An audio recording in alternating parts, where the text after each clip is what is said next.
Bon les gars, comment dire, je suis dans la merde.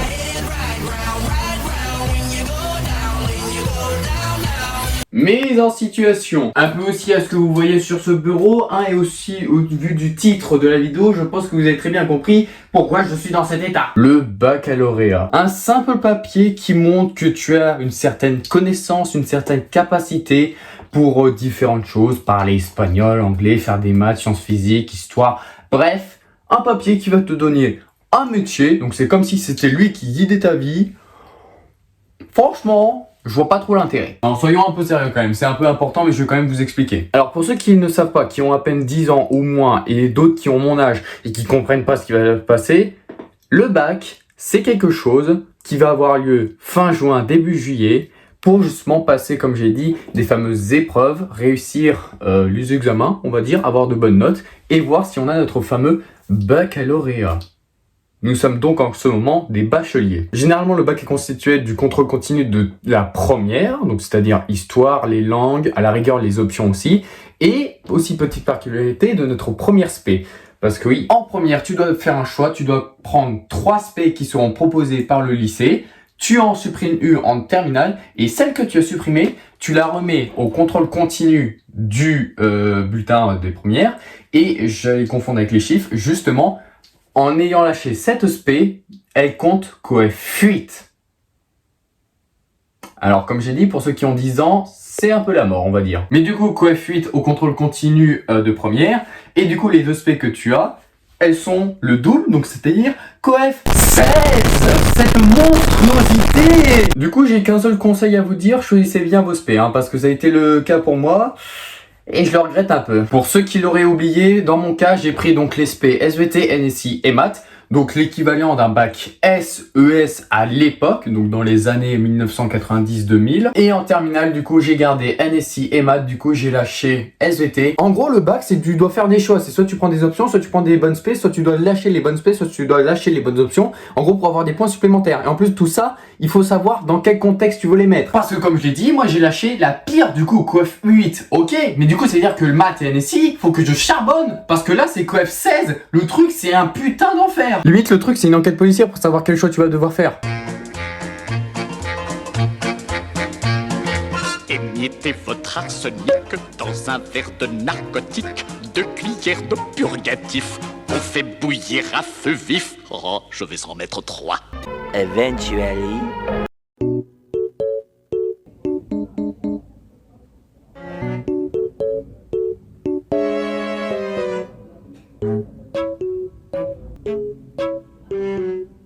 Eh bien, vas-y. À toi de choisir un des sujets. Et après, vous voulez qu'on ait le bac, hein, avec 3 sujets différents. Personne ne doit connaître les sujets à l'avance, sinon il n'y a aucune logique. Du coup, à toi de choisir ce que tu souhaites. Et bien, au feeling, je partirai du coup sur le 1. Et maintenant, on regarde de plus près sur la table le sujet.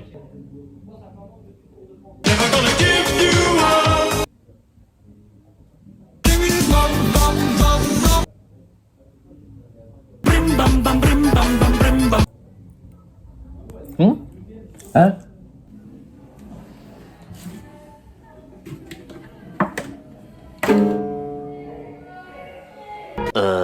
Ah bah après tu vas regretter, hein. C'est soit tu redoubles pour ne pas te tromper de spé, ou alors au contraire changer des spé si jamais c'est le bordel, ou alors tu fais comme moi, c'est-à-dire que tu passes des années normales sans redoublement, sans sauter des classes. Malheureusement, je n'ai pas sauté de classe, oui j'aurais aimé, et je n'ai pas redoublé, encore heureux, mais t'as des points de retard justement. Et donc là pour mon cas je me suis dit bon bah Tennessee je vais faire un effort, hein. Je vais essayer de augmenter les notes, d'essayer de récupérer mes points.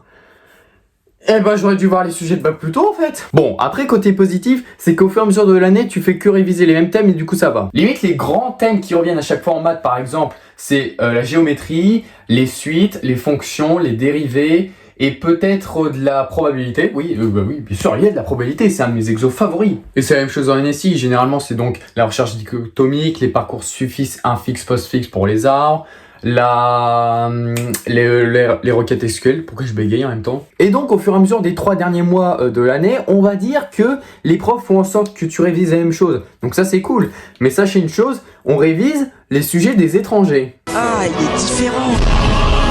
Bah après ça va, hein. Pour le bac justement là je parle de contrôle continu de SP, mais en réalité si je suis dans la merde c'est aussi par rapport au grand oral et autres. Parce que la terminale ça revient à peu près à la même chose que la première, contrôle continu, mais cette fois-ci du coup il y a les profs des spécialités COEF 16, mais tu rajoutes aussi la philosophie et le grand oral. Philosophie, je rappelle, on n'apprend qu'une seule année, c'est l'équivalent d'une SP, donc COEF 8, et le grand oral c'est COEF 10. Philo, tu dois juste apprendre des cas, pour ma part, je suis, donc je pense.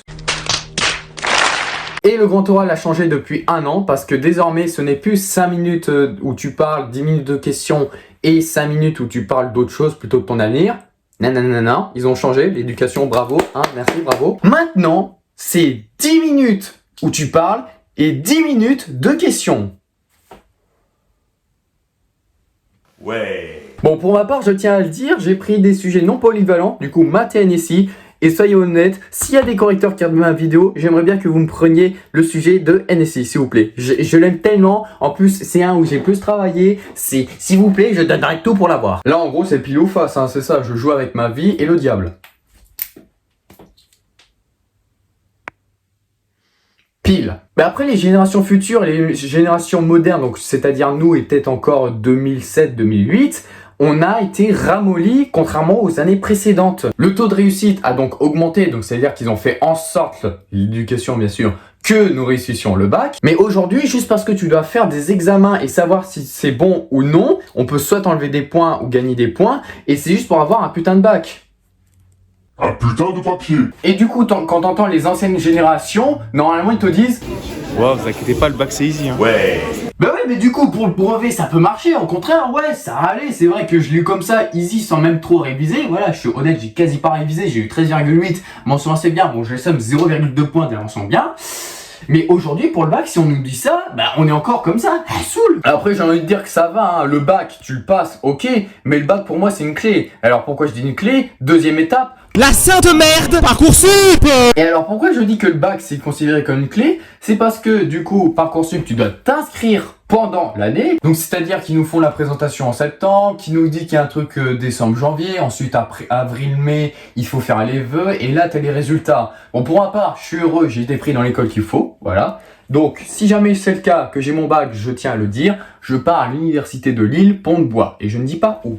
Dans la filière théâtre. Et du coup, les conditions à remplir, c'est l'originalité, ils m'ont donné ouvertement, être sympathique, être à l'écoute, être heureux, quoi que ce soit. Donc en gros, ouais, tu viens en cours, j'espère que tu vas passer une bonne année. Donc voilà, ça fait 2.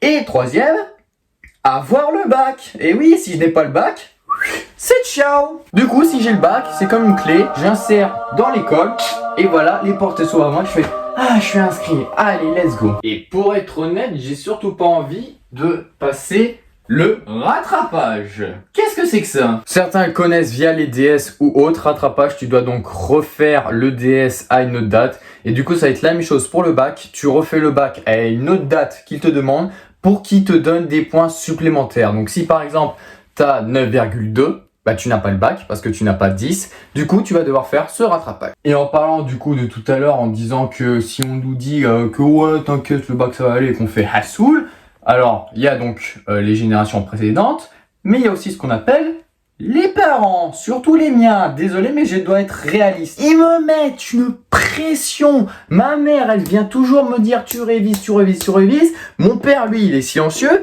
mais lui, il est diabolique. Bref, tout ça pour dire que aussi, il y a l'étudiant. Donc, c'est un site justement fait pour les étudiants, d'où le nom, qui a été aussi donc mis à jour récemment. Et tu peux faire donc une simulation du bac. Donc, c'est-à-dire que tu mets toutes tes notes première, terminale, j'allais dire Citroën.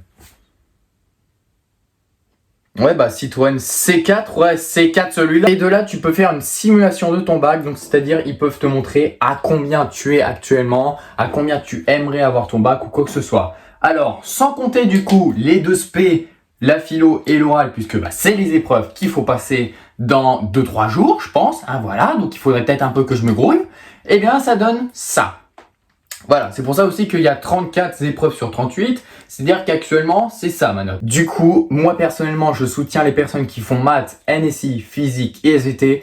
Pourquoi j'ai rajouté maths? Parce que déjà, donc les 3, il y a les EEC, donc c'est plus de travail, et maths, désolé, c'est mon cas, mais il n'y a aucune logique. Après, c'est le bordel, on ne comprend rien. Désolé de dire ça, mais montrez-moi un exemple concret dans la vraie vie où ln, donc logarithme népérien, va servir dans la vraie vie. Montrez-moi un truc, il ne sert à rien le boug. Du coup, je vais vous donner 5 conseils personnellement de la part de Valérie Requin pour le bac en général. Numéro 1, choisissez bien vos spé. Bon, j'ai envie de dire que maths, NSI, physique et tout le blabla que j'ai dit sont pas les plus compliqués, hein. Je sais qu'en art, tu dois étudier une œuvre d'art, l'expliquer, l'analyser. Donc en vrai, c'est comme si ça revenait à de la philo, mais la philo c'est ailleurs, ou du français. À JGSP par exemple, tu fais parler que de politique. Donc moi la politique, ça fait 2, voilà. Mais les personnes qui prennent maths, honnêtement, je crois que je les ai tous vus dans le lycée et je leur ai tous dit choisis bien tes spé, parce que je peux dire que maths, tu vas le regretter si tu n'aimes pas. Déjà qu'il y en a qui n'aiment pas en seconde, alors là c'est bon, ils ont compris direct qu'il faut pas prendre les maths après. Numéro 2, choisissez bien votre école. Là je parle du coup de Parcoursup,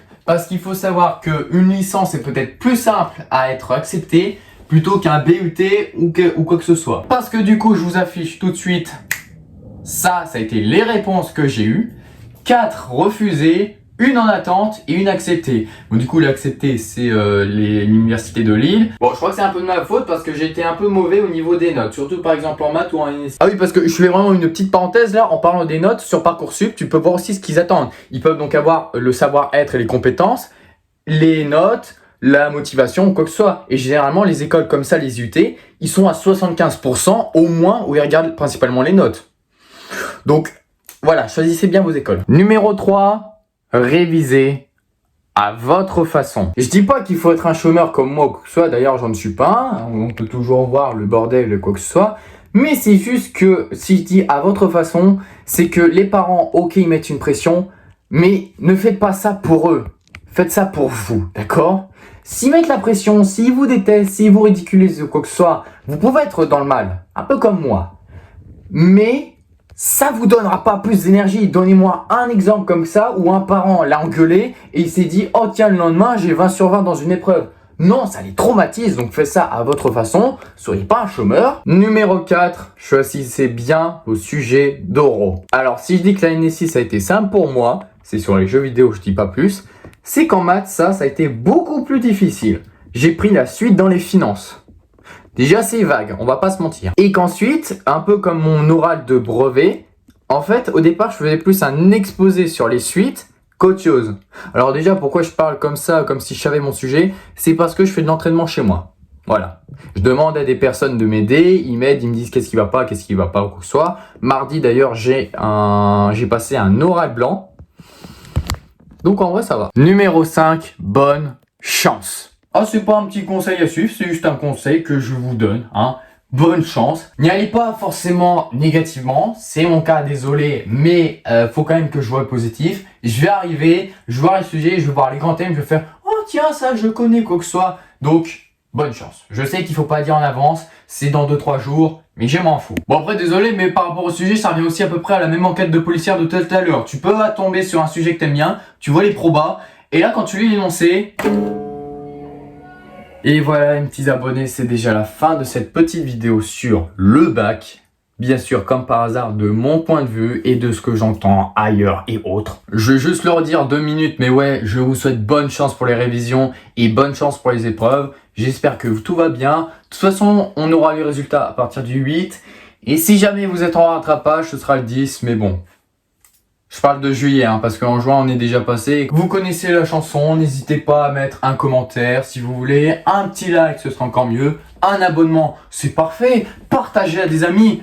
Mais c'est magnifique ça, ce serait mon bac, vous me faites ça, c'est un cadeau parfait. Ça pour moi c'est un 10 sur 10, donc un 20 sur 20. Ça c'est un bac offert pour mes abonnés. Après déduction, je vois pas trop en quoi c'est un bac en fait. En tout cas, après le bac, c'est donc l'été, passez aussi de bonnes vacances. Je sortirai bien sûr des vidéos beaucoup plus que actuellement. Ce sera mieux, hein. Honnêtement, pendant les vacances, vous voyez une petite notification Valentin, vous faites « Oh, c'est cool !» Et comment vous avez eu la notification, il faut s'abonner et activer la cloche. Mais oui, bien sûr, c'est comme ça qu'il faut faire. Tout le monde le sait, vous connaissez la chanson après tout. Faites-moi plaisir, faites-moi des cadeaux. Bref, sur ce, c'était Valet Requin, je vous embrasse tous. Et sur ce, à une prochaine vidéo. Tchuss!